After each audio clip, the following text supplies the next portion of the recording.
All right, so today we're going to break down this absolutely wild story of how an online creator went up against the entire Hollywood system with basically just a camera, an idea, and his audience. And somehow, against all the odds, he actually won. And yeah, that quote pretty much nails it.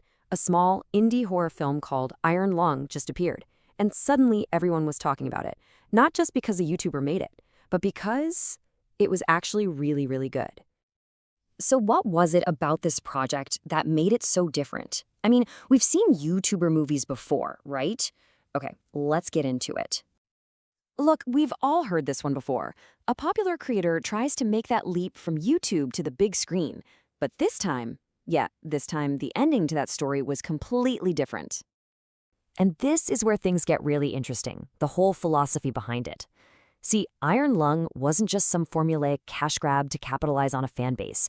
No, it was a real artistic risk. We're talking a tense, claustrophobic, cosmic horror movie that totally leaned into its limitations to make something brand new.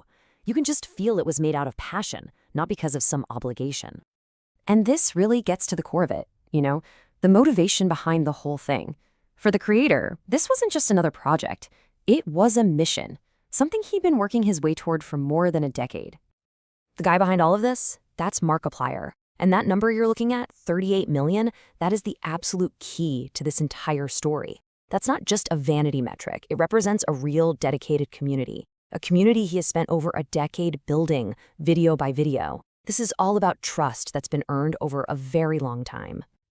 And for Markiplier, this was it. This was the big one. The culmination of everything he'd been learning for years.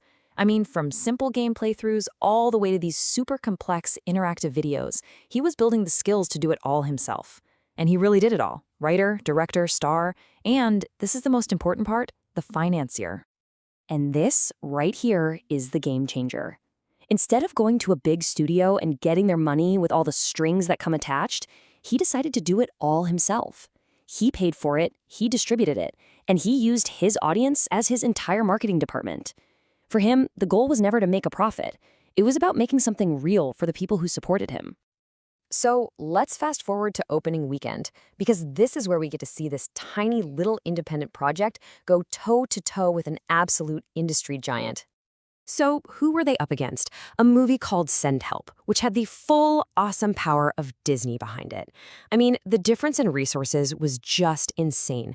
A massive studio budget, a full-blown marketing campaign against pretty much nothing.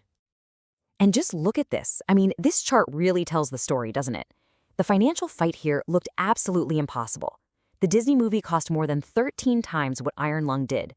On paper, this shouldn't have even been a contest. But then, the weekend played out like a total Hollywood thriller. Iron Lung comes out of nowhere and hits #1, shocking everybody. Markiplier is celebrating, and then it looks like Disney just barely squeaked by to take the win. But then, Monday comes. The final official numbers drop, and in an incredible final twist, Iron Lung was back on top. Unbelievable. So, the billion-dollar question, how in the world did a movie with a zero marketing budget pull this off? Well, the answer is actually pretty simple. The audience wasn't just an audience. They became the marketing team. They became the distribution engine. Okay, so get this. It all started with this tiny, almost insulting offer of just 3 movie screens in the entire country. So Markiplier put the word out to his community. Fans who actually worked in movie theaters started talking to their managers. Others just flooded their local cinemas with calls and emails. So theaters started adding trial runs, which sold out immediately. This word-of-mouth explosion forced the movie to expand to over 1,300 screens, all because of this massive organic grassroots movement. But look, this win is so much more than just a cool underdog story. What it really shows us is this fundamental clash between 2 totally different philosophies on how to make entertainment and how you treat your audience. And this slide, man, this just lays it all out. It's a total clash of ideals. On one side, you've got the creator model. It's built on a real relationship that takes years to develop. It's about building a community, listening to what people have to say, and putting the art first. And then you have the studio model, which, let's be honest, feels more and more transactional. It's not about connecting, it's about converting. They preach at an audience that they often seem to completely misunderstand, or even worse, resent. So why is all this so important? Well, That quote from Markiplier, it just says everything, doesn't it?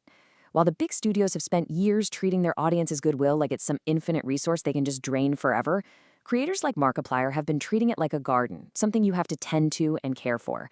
They build that trust slowly, so that when they finally do ask for something big, like he says, it really counts. He wasn't cashing in, he was mobilizing a community he'd spent years serving. And that leaves us with this one big lingering question, right? The studios, they're going to see these box office numbers. They're absolutely going to try to copy the formula. They'll try to manufacture this kind of authenticity. But can a top-down corporate system ever truly create the kind of genuine, long-term relationship that made this whole thing possible in the first place?